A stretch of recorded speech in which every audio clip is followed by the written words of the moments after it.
নমস্কার, তিয়াশা রান্নাবান্নাতে আপনাদের সবাইকে স্বাগত। আজকে শেয়ার করব ডিম আলুর ঝোলের একটি রেসিপি। কিন্তু এটা খেতে দারুণ টেস্টি হয় আর একদমই সাধারণভাবে বানানো, কিন্তু খেতে অসাধারণ স্বাদে হয়। তো চলুন রেসিপিটা আজকে শেয়ার করি, আর পুরো রেসিপিটা অবশ্যই কিন্তু আপনারা দেখবেন। তো ফার্স্টে এখানে গ্যাস অন করে একটা কড়া বসিয়ে দিয়েছি। এবার তার মধ্যে আমি দিয়ে দিলাম 1 চামচ মতন সর্ষের তেল। তেলটা গরম হয়ে গেলে দিয়ে দিলাম টুকরো টুকরো করে কেটে রাখা আলুটা।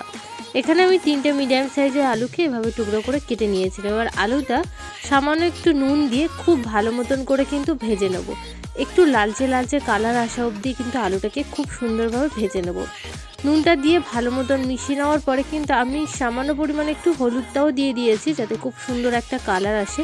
এইভাবে কিন্তু ডিম আলুর তরকারিটা রান্না করলে খেতে দারুণ টেস্ট হয়। তো রেসিপিটা কিন্তু একবার অবশ্যই ট্রাই করবেন। আলুটা খুব ভালো মতন ভাজা হয়ে গেলে সাইডে তুলে নিলাম। এবার ডিমটাকে আমি সেদ্ধ করে নিয়েছিলাম, তো ডিমটার খোসা ছাড়িয়ে নুন হলুদ দিয়ে ডিমটাকে তেলের মধ্যে দিয়ে একটু লাল লাল করে কিন্তু ডিমটাকেও ভেজে নেব। এইভাবে কিন্তু ডিম আলুর কষাটা আপনারা অবশ্যই একবার বাড়িতে ট্রাই করবেন। তারপর ডিমগুলোকে তুলে নিয়ে ওই তেলের মধ্যেই দিয়ে দিলাম 2টো মিডিয়াম সাইজের পেঁয়াজ কোচানো। এবার পেঁয়াজটাকে খুব ভালো মতন করে একটু ভাজা ভাজা করে নেবো, যাতে পেঁয়াজের যে কাঁচা ভাবটা থাকে না, সেটা যাতে চলে যায়। এবার পেঁয়াজটাকে খুব ভালো মতন একটু ভাজা ভাজা করে নিয়ে দিয়ে দিলাম টমেটো কোচানো আর 3টে চেরা কাঁচা লঙ্কা। ঝালটা কিন্তু অবশ্যই স্বাদ মতন দেবেন, যে যতটা পরিমাণে ঝাল খান সেই অনুযায়ী কিন্তু এখানে লঙ্কাটা অ্যাড করে নেবেন। তারপরে এখানে দিয়ে দিলাম 1/2 চামচ মতন আদা রসুনের পেস্ট। এবার এটা দিয়েও আবারও খুব ভালো মতন কিন্তু এটাকে আমি কষিয়ে নেব।